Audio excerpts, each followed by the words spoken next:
Next individual, please, Keelan, item 371. Request of Rob Galanakis to address council regarding transportation users. Rob is online. Hi, Rob. Hello, everyone. Good morning, Mayor Wheeler, Portland Commissioners. My name is Rob Galanakis. I'm actually going to talk to you today about a trip I just got back from.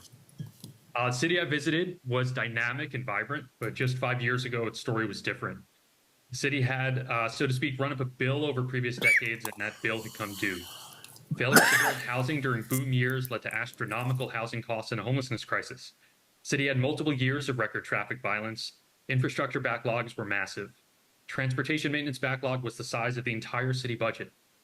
Most of these issues had poor land use and transportation policies at their core. Almost 50% of the urban surface was paved for automobile use, with 20% being for off-street parking. Lots in prime areas were often vacant and underdeveloped. The city was in a vicious cycle.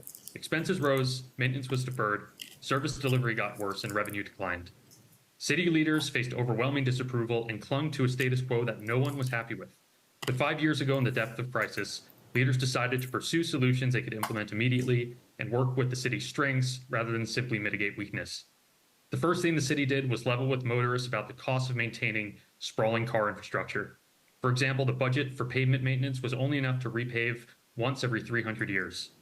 This conversation led to a network of car-free streets using inexpensive modal filters. This eliminated wear and tear directly on those road surfaces. By shifting more trips to walking and biking, decreased crashes and maintenance costs. City also piloted a program that trained volunteers and dispatched them to traffic safety complaints using planters, paint, and barrels. Thousands of intersections were daylighted and crosswalks painted by residents at minimal cost. Walking in this city felt comfortable and encouraged. To stimulate more housing and increase revenue, the city eliminated barriers to allow 4 floors and corner stores in core neighborhoods. Second, it created a variable property tax mill rate, similar to a land value tax, to discourage speculators from sitting on vacant land and parking lots. Third, the city vacated and sold low-utility streets, which also reduced their maintenance liabilities. This all seemed to work. I didn't see a tent anywhere. Okay, so what is this great city? It is, of course, Portland, Oregon, but in the year 2029. And unfortunately, my time machine was for single use. To deliver the future Portlanders want, you need to engage residents on fiscal realities. Harness our time and energy to improve the physical environment. Believe us when we say we want more housing within the urban core, connected by a cohesive all-ages bike network and speedy transit.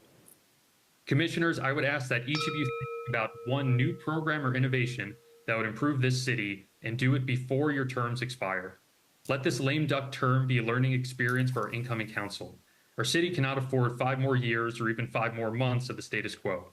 The people of our city are resilient and creative, but we need you all to lead with urgency. I look forward to engaging with you and your staff if you need any ideas. Thank you. Thanks, Rob. Appreciate it very much.